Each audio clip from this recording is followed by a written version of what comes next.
KLC Champions League 2020 Ulsan Hyundai. You're listening to the K-League United podcast, proud partner of Football Nation Radio. Hello, I'm Anaseo.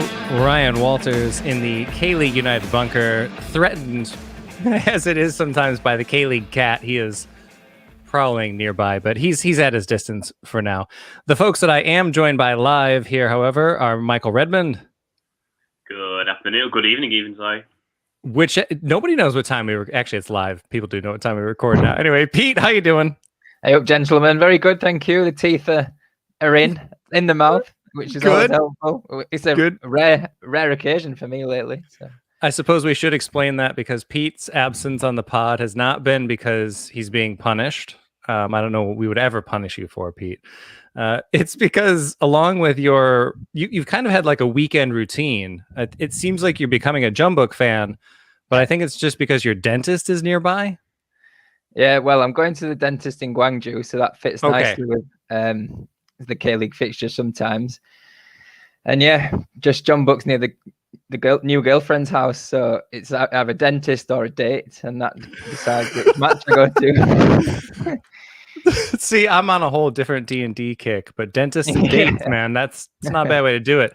Speaking of dates, Michael Redmond, we missed it by one day. Yesterday was your birthday, so a belated happy birthday to you. Oh, thank you very much. And you share a birthday with our very own Bronco Balan, who cooked himself a fine dinner. What did you do for your birthday? Me, I had a quiet one. I had a few drinks in my apartment. Can't really do anything still, can we? So a quiet one this year, to say the least. I was working, so I'm so tired at the end of it. I just wanted them really. Next year, hopefully.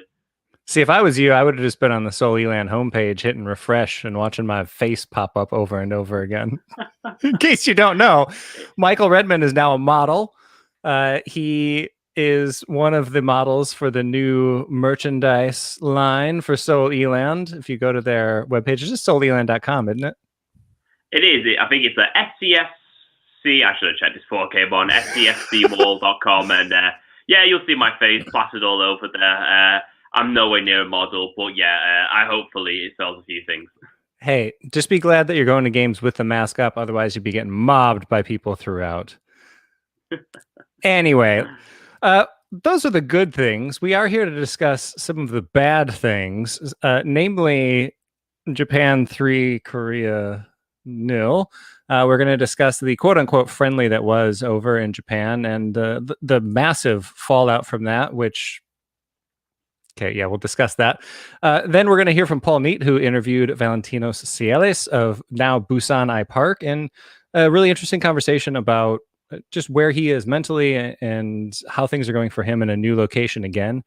And then we will come back and we're going to discuss the second round of the FA Cup that had both Michael and myself very happy. We're each going to pick a match or two. We're going to discuss the round that was. We won't necessarily be talking about round 3. We'll do that in the future. But definitely some talking points. Namely, I got a few thoughts on Jeonnam Dragons 11, Daegu Cheongseol 0. I got a few thoughts on that one, so we'll get into that in a little bit. And then, of course, we've got your questions in the mailbag. But before we get into that, gentlemen, we have to start today with the news that Park Sung-ho is on his way to Jumbook Hyundai Motors. There's been some transfer drama, as there seems to be with any Korean international coming back these days. But as of today, it seems that this is official. One of the Barca boys, as he is known, with Lee Sung-woo. And honestly, my personal favorite, just because of the slip celebration from the U20 World Cup, because Maradona, when he drew Argentina in with Korea, was like celebrating madly, and then when Korea played and Park Sung-ho scored, he had a little why aren't you smiling? Anyway, love that celebration. Anyway, he makes the move from Darmstadt in the 2 Bundesliga after 41 appearances, over 2,000 minutes and 2 goals. Not a bad return, but I think for someone at his age, he's going to be looking to increase his minutes. And Peter, as we've said, this is a team that you're watching all the time. Unfortunately, we're all watching Jumbook all the time. The strong get stronger here. How is he going to fit into this team? Yeah, Chae Young-joon's been the preferred option in that role for them this year. And John Book, what are we, 6 games in? I've yet to see them. I think I've been to 5 of their games, and I've yet to see them put in a good performance to just keep battling wins like by an odd goal margin. Yeah, I wouldn't say they've got loads and loads of depth in centre midfield. Everything's attacking like Kunimoto, Kim Bo-kyung. Yeah, so someone for Chae Young-joon to compete with, I think. Michael, did you? Well, I don't know. We never really expect him to go to Elan, but where are you with this one? Not yet. Well, he's not going there yet. Well, not there yet. It's great. It's something that John Bucks brought a Korean player back into the K-League. We saw it last year with Ki Sun-young. We saw it with a few other players. For me personally, I think it's advertising the league once again in a positive light. Like these players who are okay. They played in the second Bundesliga or they were at Barcelona, didn't quite make it there, but the names people know, and they're coming to the K-League, and for me, that is advertising in a positive light. Yeah, still just 24 years old as well. And like you say, I think it is a good ad for the league to have somebody of his age coming back as well, because Lee Chung-young, Ki Sung-young, these guys coming back, they're known quantities. They've quite literally retired from the national team.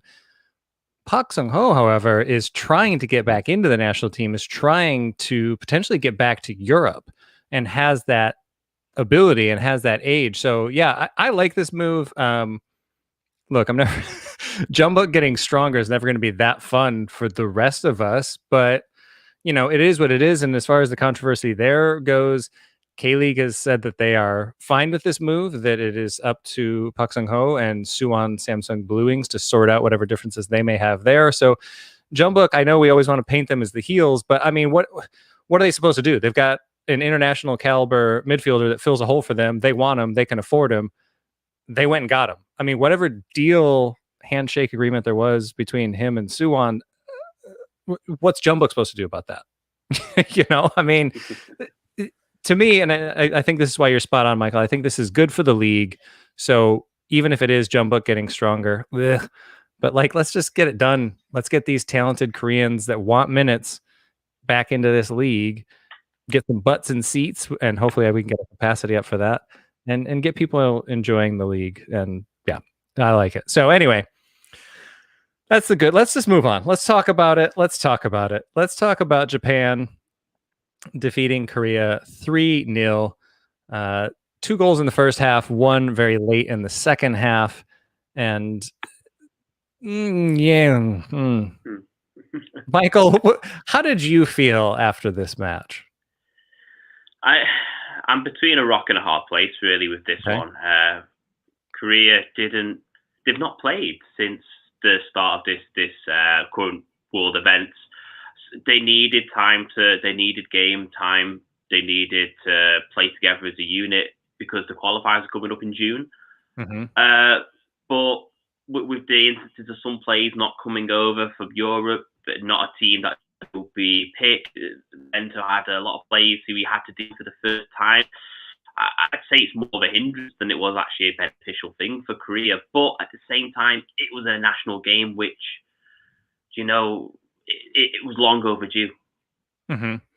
Yeah, Pete, I mean, your main takeaway as well, and then also, like, what are your thoughts on how much we should be reading into this match? I mean, it's Korea, Japan, so it's always going to carry a lot of weight. And I think, as Michael was alluding to there, maybe that wasn't the best idea. We will get into that in a little bit, but like, what was your main takeaway, and how much are you reading into this match? Not too much. I think if you look at Paul Neat's tweet after the game, where he listed the squad that's available that are missing, and it's a really strong side. So you've got to consider that. And I think those players that did go, they're probably thinking of the logistics of it all going over, and then they're still in quarantine now as we record this. I know they're training in quarantine, but it's just an extra faff for a friendly that obviously didn't perform well in, and it's really scrutinized because of the opposition. Because any friendly against Japan is going to be, I know it's a cliche, but it isn't a friendly, is it? No. So, no. But as far as how much to read into it, then not too much. I think it has been blown out out of proportion slightly, considering the makeshift nature of the team. I just thought things were disappointing, like Kang In's coming all the way over from Spain, and then he gets 45 minutes and hardly touches the ball. Yeah. But yeah, as far as Paulo Bento's reign is concerned, I don't think this game should affect his future or how he's judged at all, because it's a one-off friendly with a completely scattergun squad. You mean the man that still lost all of like 2 matches in competitive fixtures shouldn't be judged on a meaningless friendly with the C squad? Huh. I think part of what a concept. Part of the reason that it's been so judged so harshly is because Korea always do so well in the friendlies against some top opposition, like we've seen, is it Colombia and Mexico in recent times? And Colombia certainly. Yeah. They always seem really up for it compared to watching English friendlies. I don't even bother watching them, but the South Korean friendlies are always quite interesting, and the players seem quite lively and engaged. But this one, it just seemed like a nothing game. Yeah, I mean, I think the Korean perspective. I mean, I think the players felt that, and we'll move on here really quickly. But I mean, on squad strength, I just want to point out the fact that the goal scorers for Japan, Yamane plays for Kawasaki Frontale, the champions. Kamada plays for Eintracht Frankfurt, and Endo plays for Stuttgart. I mean, that's who they're going up against. Versus coming off of the bench for Korea, Gyeongnam FC's Lee Jung-hyup, second division, not looking great. Not Gyeongnam, but Lee Jung-hyup, not looking great this year, and he's the option that Korea's got off the bench going against this opposition. So, I mean, to me, I agree. I think perspective is needed here, which is hard to have in this rivalry, and that's understandable. And that's one of the things that we love, is that passion and all of the things that come along with this rivalry. But so we're just going to move on and say, considering the fallout, was this a wise decision for an international match? This is a question that we had come in quite a bit. So, Michael, I think we were all going to agree that no, this wasn't the best idea. So there are a couple of alternatives here. I have one in mind, but I'm curious. I agree with you. I think the national team needed minutes, but what would you have liked to have seen them do instead in this one? Well, I think before we go into like what will probably be a good idea for them to do, you will have to credit them that they did plan it during international duty, obviously, and it was done during the FA Cup weekend before the K-League One teams come into it. So it's quite important to think that they probably did look at it and go, okay, after your 7 days quarantine for the K-League One players, you're not going to miss anything because they didn't play the K-League One last weekend. So you can see the logistics of it. Selfishly, you'd like to see a team come to Korea to play, but 2-week quarantine, the situation, I don't think did budge on that. You're not quarantined for 2 weeks for a friendly game. So that was the problem, really, I think, that Korea had for having teams come to the country.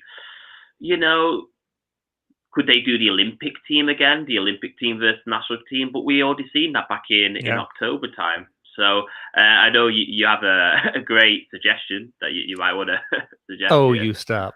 Yeah, I mean, I think, look, bring everybody to Korea, like you're saying, because the majority of this team was K-League based anyway, and then the players that aren't are coming home for a visit, And to me, you've got a lot of talent here in this country already. You have the national team versus the K-League All-Stars. Whatever you were going to pay to have some country come and visit for a friendly, you give some of the players a little bit of a bonus.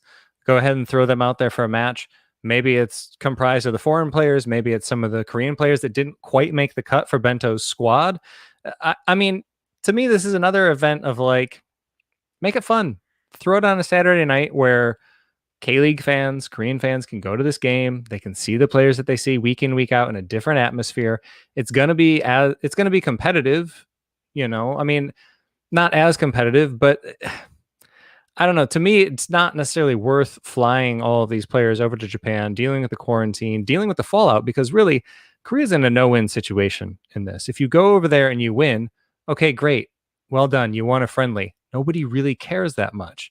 But if you go over there and lose like they did, then everybody's going to throw you under the bus. So, I mean, really, I don't understand what the massive upside of this friendly would have been Whereas if you just do something like you're saying, Michael, against the Olympic team, or again, I really like the idea of a K-League All-Stars team, then you're keeping people in country. It's less of a hassle for everybody involved. And I mean, really, this helped out Japan more because as we're speaking right now, they're playing in an actual World Cup qualifier against Mongolia, whereas Korea had a poor showing.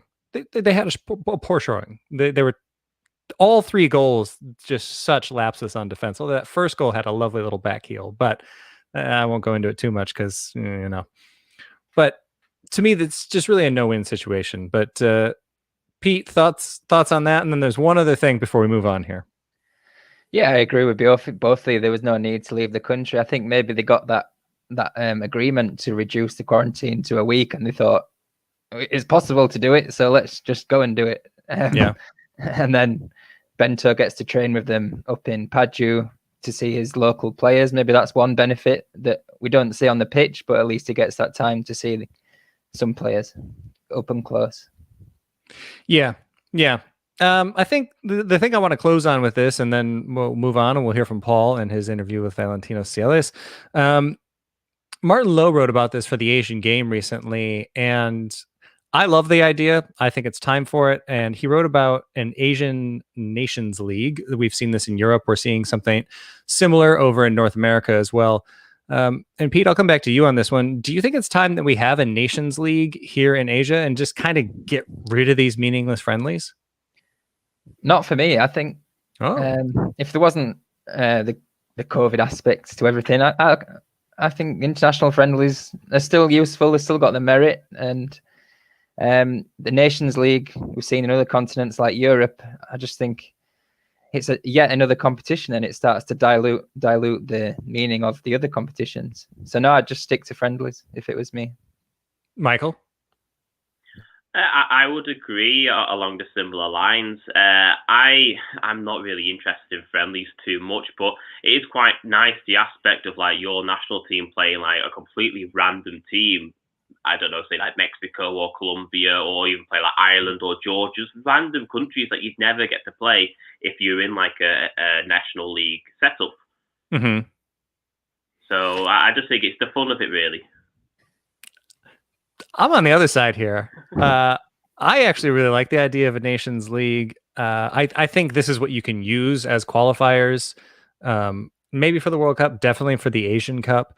And I want to see more of these rivalries. I want to see Korea versus Japan when it matters. I want to see promotion relegation between national teams. I just think it's fun. I think we would see fans get more involved in the local game as well.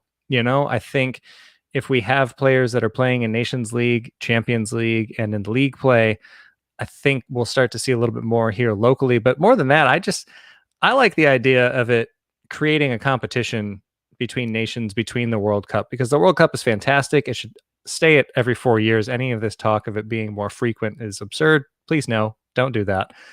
But I like the idea of there being a competition between the nations ongoing, and then then it gives fans something else to talk about as well. Like we're looking at the league table as it would be, and team rankings come in, and then we don't see some of the stuff that we see with like when Sri Lanka comes to Korea and just gets walloped in World Cup qualifying, for example.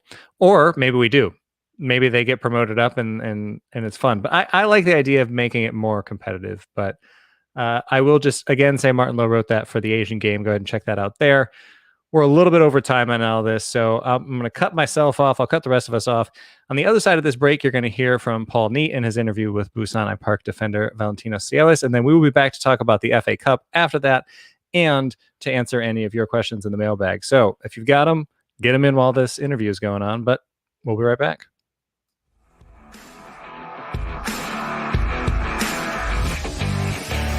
Fans, we want to hear from you. You're encouraged to email KLU at info@kleagueunited.com or tweet at KLeagueUnited with any questions, comments or reactions. Or follow us on Facebook to ask directly during one of our live shows.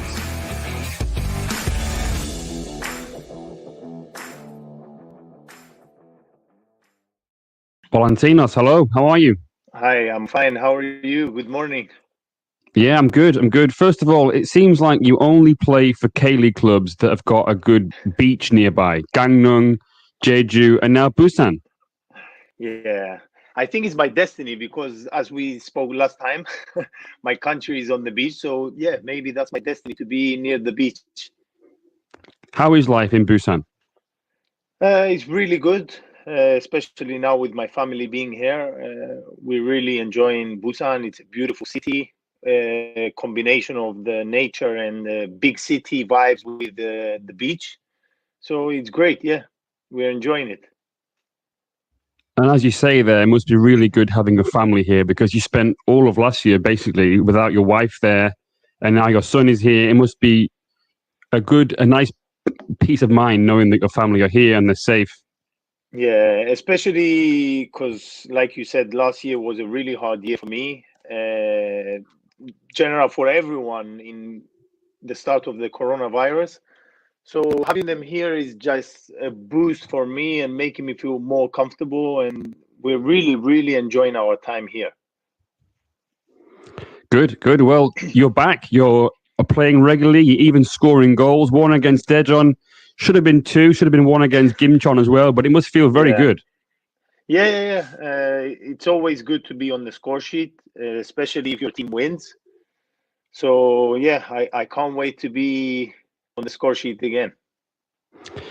Exactly, yeah. But more importantly, you are playing regularly. I mean, last season, obviously, it was very hard for you. You played, I think, just 3 times in the league, but now you played 4 times already. It must feel like a relief that you're doing what you love and what you want to do. Yeah. It was a hard year for me, but I learned from every experience. I only keep the good stuff. I've learned a lot in Jeju, and I keep the good stuff, like I said. So it's important for me now that I get the full support of Busan, and I'm really, really enjoying my time. I'm falling in love with football again. Not like I wasn't in love, but it was a really hard year for me last year, and they are really helping me here. So I'm giving my best so I can give back as much as I can. How did the move materialize? Because I'm sure there would have been other teams in the K-League that wanted to sign you as well. Why Busan? It was a hard year because I didn't play a lot. Some clubs were worried that maybe there was something wrong with me or I was injured, which was none of that was true. I was perfectly fine. It was just tactical wise that I wasn't used, and I respect it. All players want to play, but only 11 can be on the pitch. So the job of a coach is really hard, and I understand it.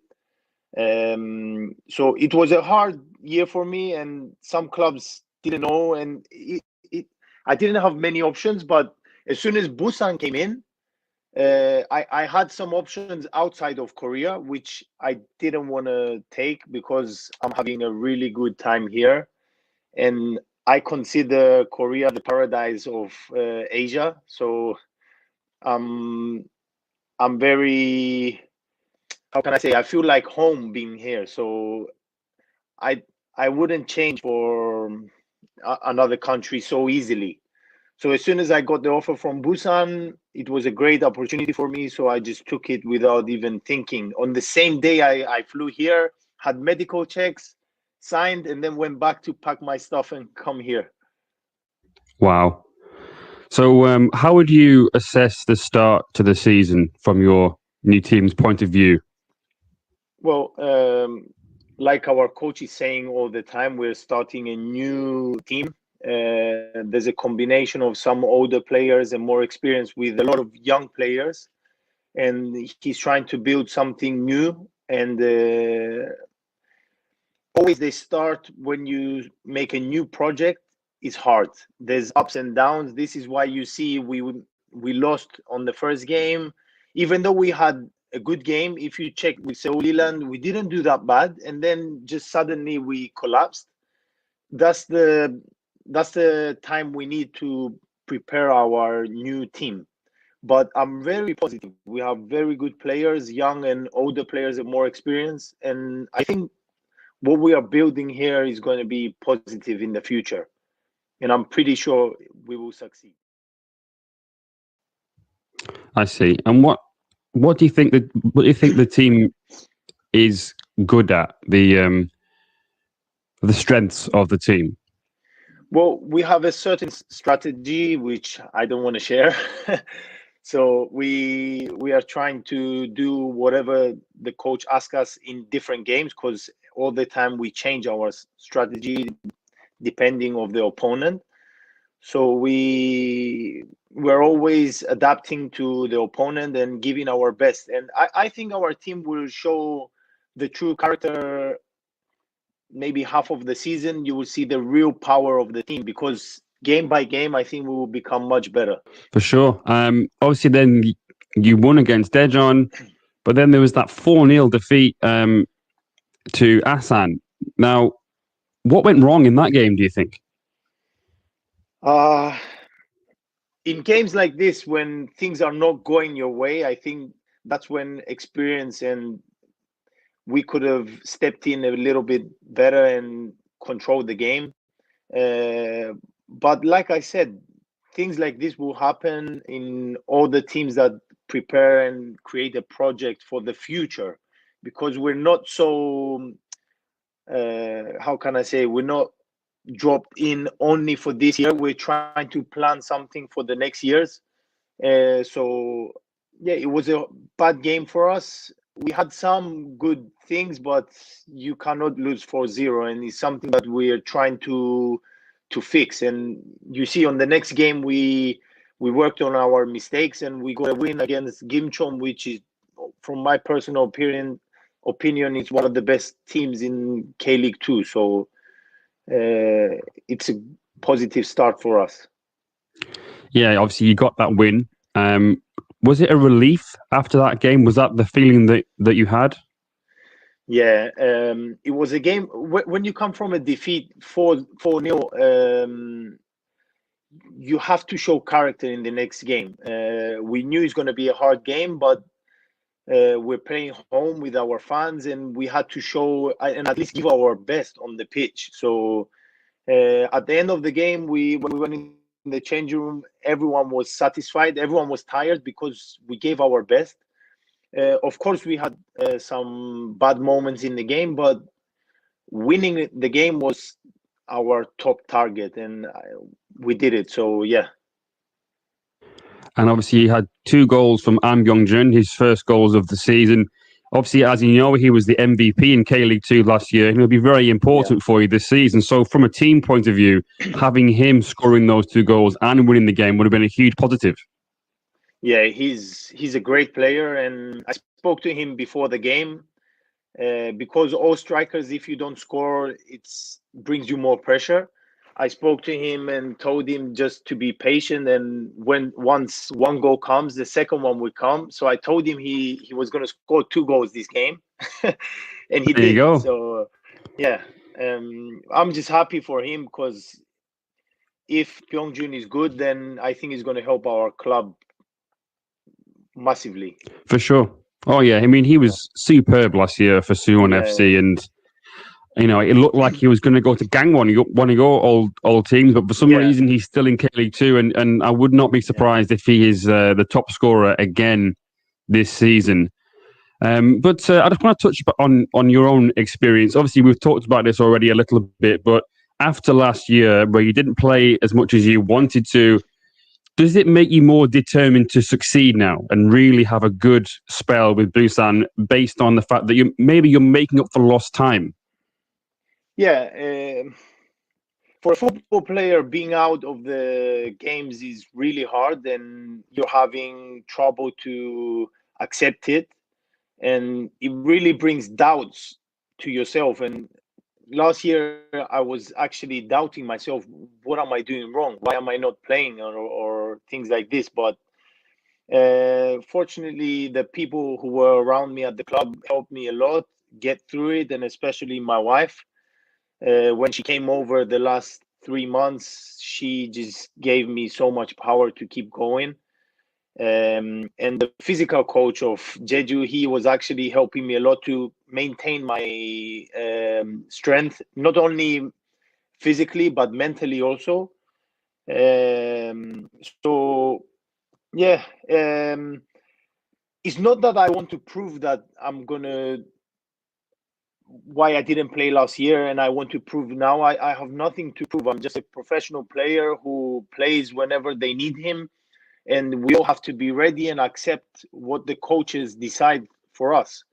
And like I said, only 11 players can play, so the coach has a hard time to decide, and we players have to respect it and accept what the coach wants, because if you don't accept it, then you don't respect your teammates who are playing in your position. Yeah. And what is the coach like to work with? I'm having a great time here, really. Like I said, I fell in love with football again, and I feel like I'm 20 years old. The trainings are really good. He brought here something from Europe, so we are working European style, high intensity, not very long time trainings. So everyone is happy here. The club is working really professionally. Everyone is working like a team, general, not just the football players, the staff, and everyone who's part of Busan. And we created like a big family here. So I'm really grateful to be here. For sure, yeah. And obviously, you've been in Korea for a few years. You speak a little bit of the language as well. Have you tried to help the new manager settle in, and has he looked to you for advice about certain things? Well, he knows that I've been here for a long time, so he asked me my opinions on some stuff, but he's very he has a lot of experience about this because he's been with Bento, the national team coach, and I'm sure he knows a lot of things about Korea. He must have told him also a lot of things, but he's really adapting, and I think all the players here accepted him because he's a great person and a very good coach, and we're just giving our best to show what the coach wants to do on the pitch. Yeah, well, hopefully everything pans out well for you, and it is a good season for you personally and for the club. Valentinos, thank you very much for your time. Good luck this weekend, and of course, good luck for the rest of the season, and hopefully we'll catch up again later. Thank you. You're always welcome to visit us here, and whatever you need, I'm only a call away. FNR is a revolutionary football-dedicated digital platform, the first of its kind in Australia. It provides a 24/7 live online radio platform experience, podcast hub, and acts as a content provider for TV, radio, and digital. Having reached millions of listeners and football fans since launching, FNR is accessible worldwide via its website or app, providing a platform to discuss, debate, and celebrate the world game. We are your voice of football, FNR Football Nation Radio. Welcome back to the K-League United podcast. I'm your host, Ryan Walters, back in the host chair, joined by Michael Redmond. Hello there. And Pete Hampshire. Hello, lads. It sounded like old Valentinos was asking us around for some beers at the end there. He was, well, you're welcome down any time. Twist my arm, twist my arm. Busan on the weekend? Don't mind if I do. Anyway, let's move on. Let's talk about Busan a little bit more, and let's talk about all of the K-League 2 teams, which that's why we got Michael here, because we get to gloat about K-League 2, and boy, do Michael and I get to gloat a little bit. There were some results in the second round of the Korean FA Cup this year. I'm not going to go through all of them. It's too many to mention. But what we've done here is we've each picked a match or two that we're going to discuss. I'm not going to start things here. I'll warm up to it. Michael, you know what? Let's do this. Let's start with Eland, and they had a pretty decent result, did they not? They did, and I think I said it on Twitter in the last few weeks. Eland and the FA Cup don't get along. They always seem to bow out either early or something incredibly bad happens. But they came out in full force on Saturday.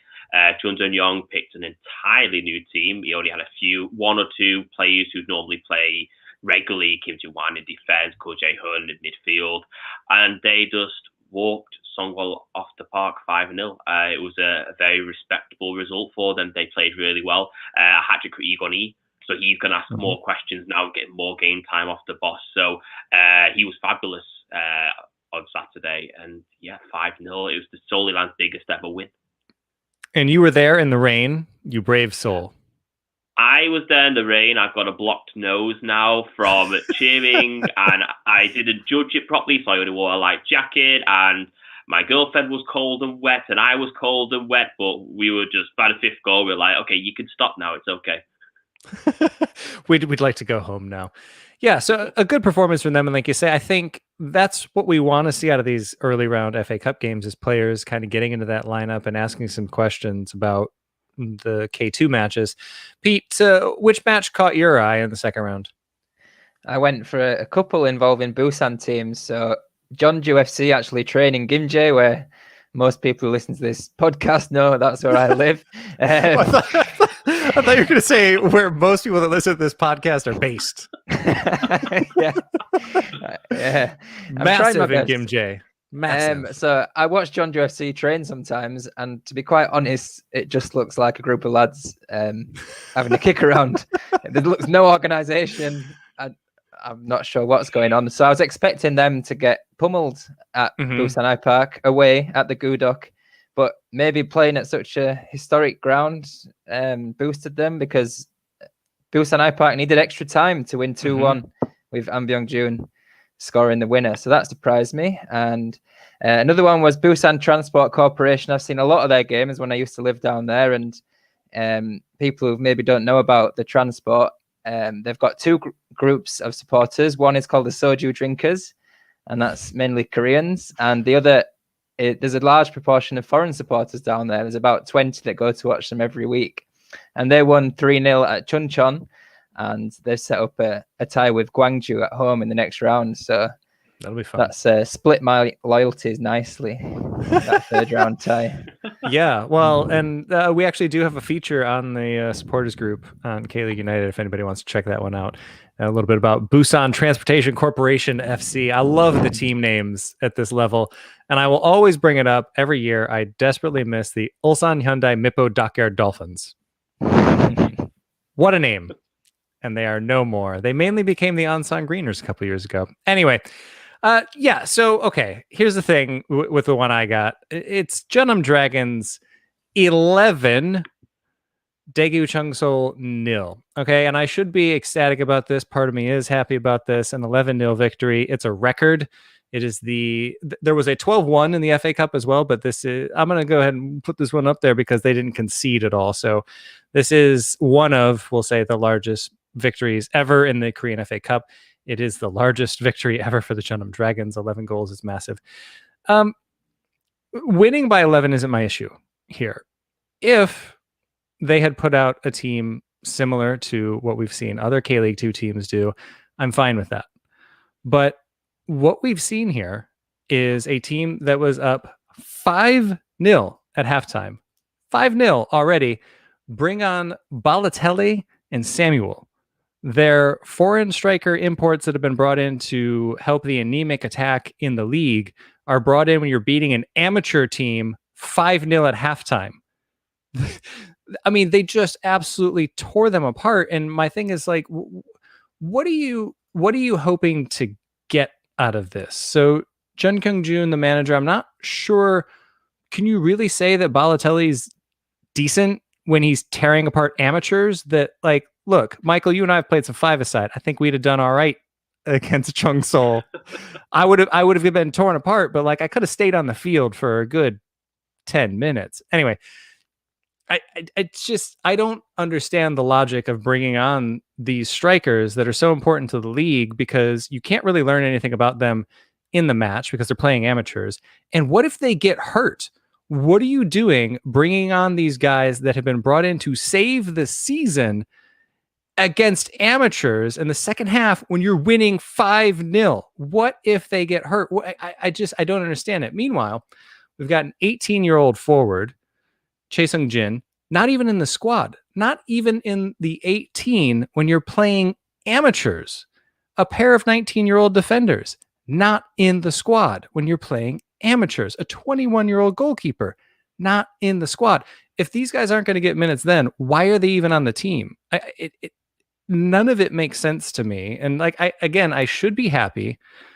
I should just count my blessings, thank the football gods, old and new, that the Jenham Dragons have won and won resoundingly. But I don't understand this from a development standpoint. And I know I put this out there on Twitter asking if it's okay to do this to a team. And I agree, you need to play competitively, but I would have loved to have seen the players that aren't going to get these minutes go out there and show what they have and put some questions in the manager's mind, like you were saying, Michael, about what Sol Elan did. I just don't understand the tactics in this one of going out and putting up 6 on an amateur team in the second half when you already had 5 in the first half. Like, why? Why? Am I too far gone on this one? I think, as an Elan fan, you play whoever you want in the FA Cup. You tire your own players out. That's all. You make them tired. Sure.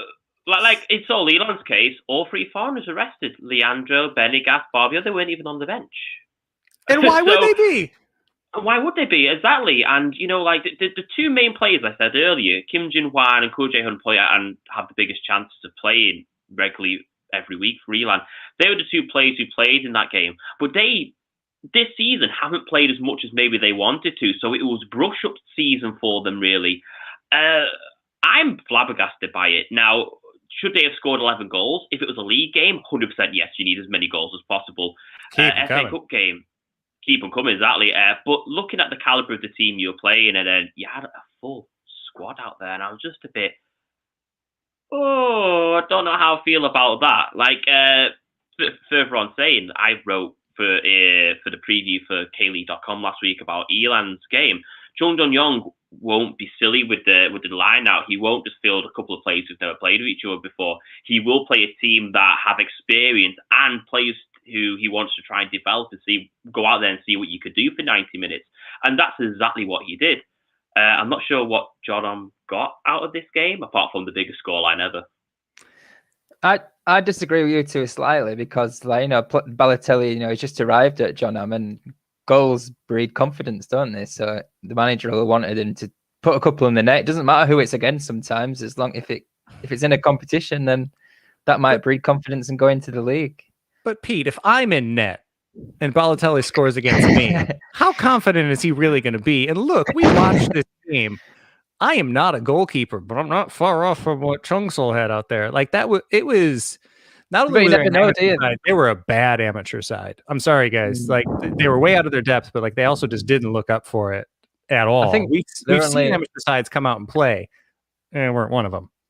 I think they're only 1 tier below Jeonju, and they took Busan to extra time. So you never know. Sometimes you need those quality players on the bench. I do agree that should have had more youngsters to bring on at that scoreline. But yeah. Anyway, I'll shift focus, and I'll the other one that I got, and Michael, I think you had one other match. The other one that I got was just that Asnawi Benkulam made his debut for Ansan Greeners. They got a 1-0 victory over Yangpyeong. He played the full 90 minutes, which I was happy to see. That shows that he's match fit to me.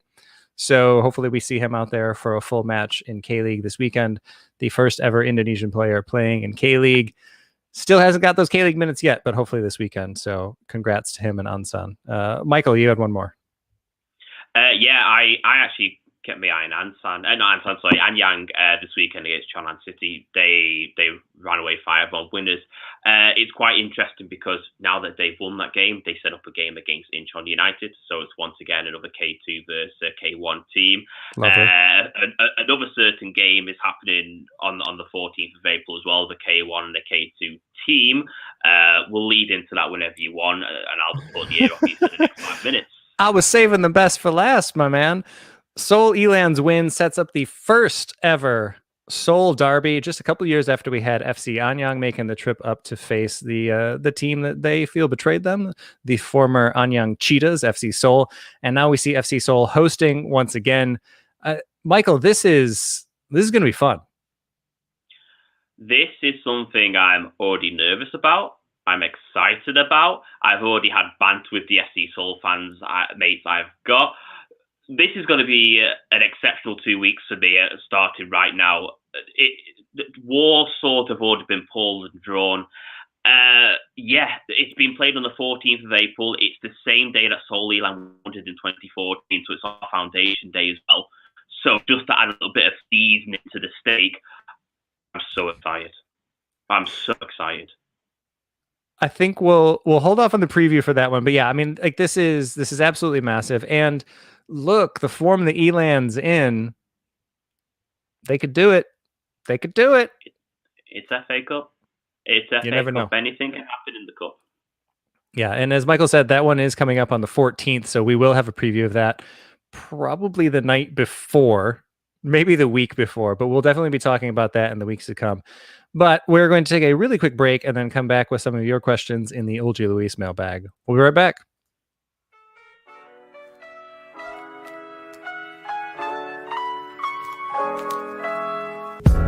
OG Lewis is your neighborhood British bar and cafe located in the Old Giro district of Seoul.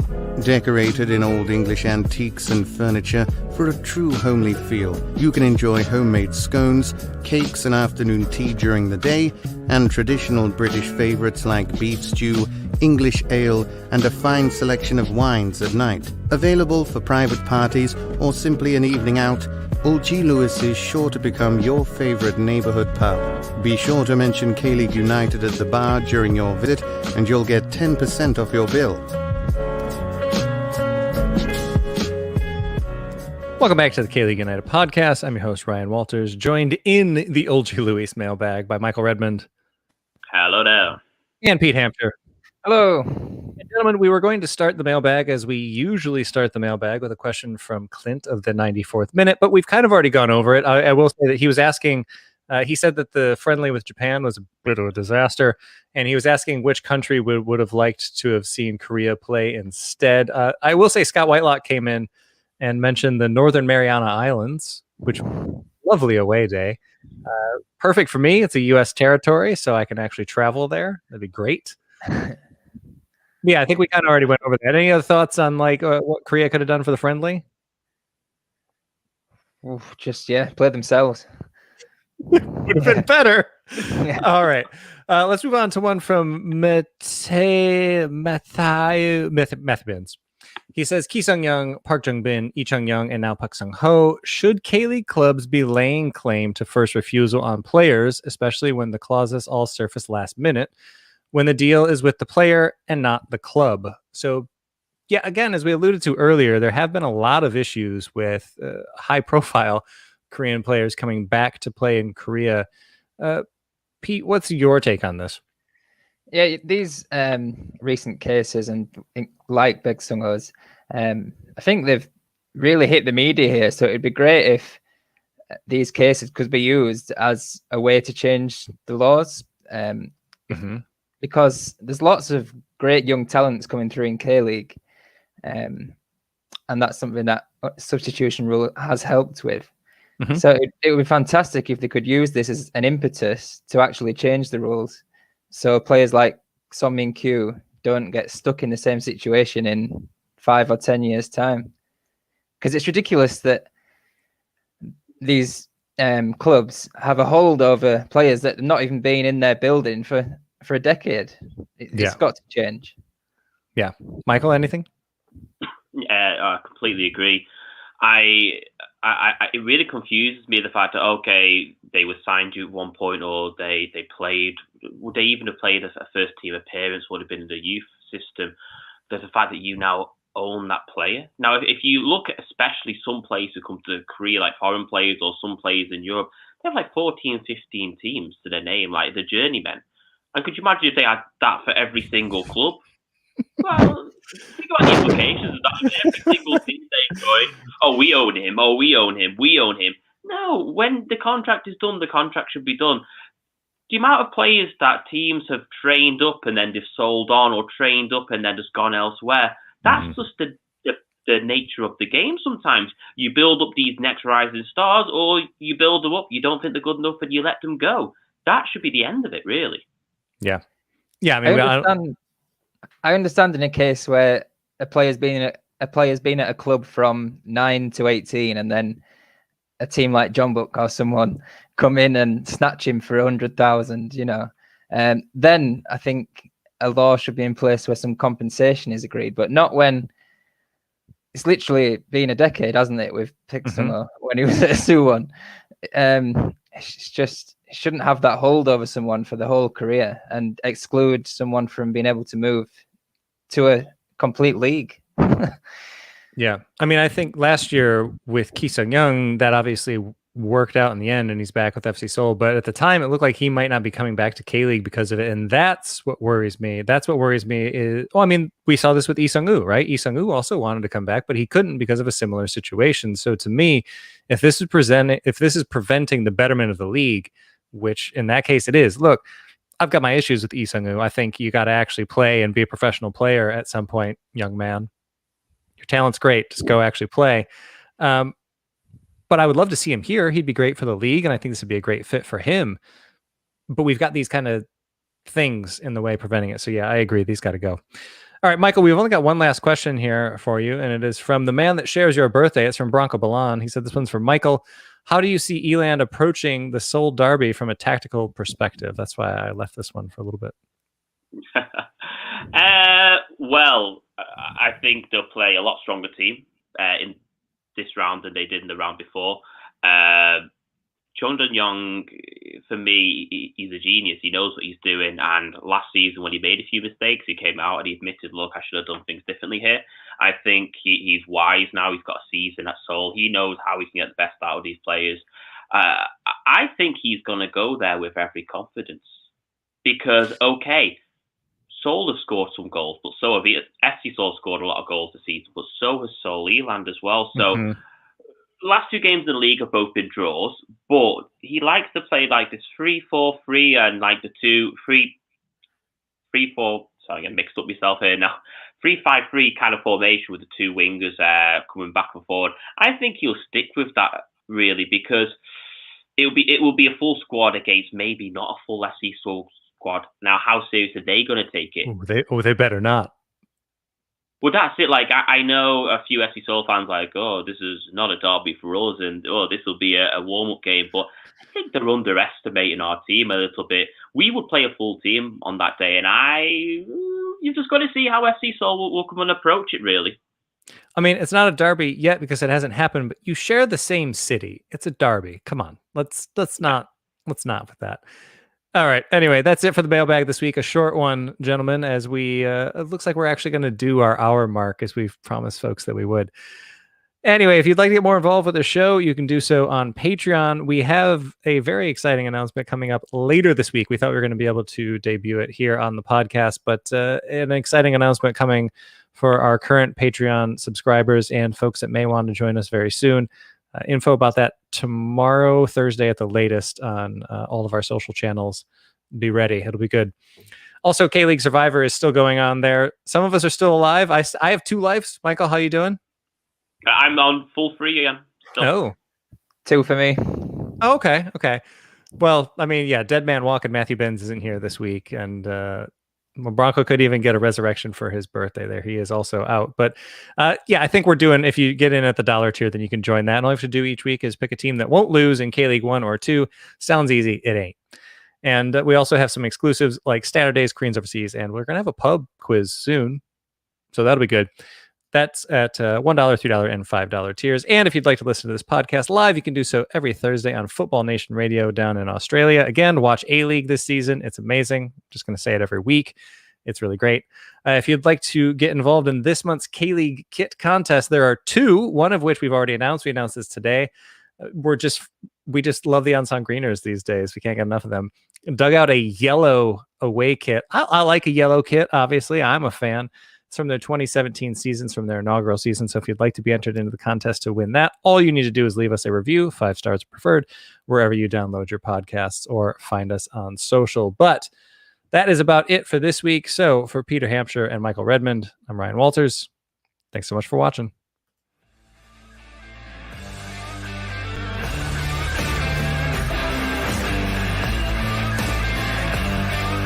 Talk to someone. 공격 복귀 김신우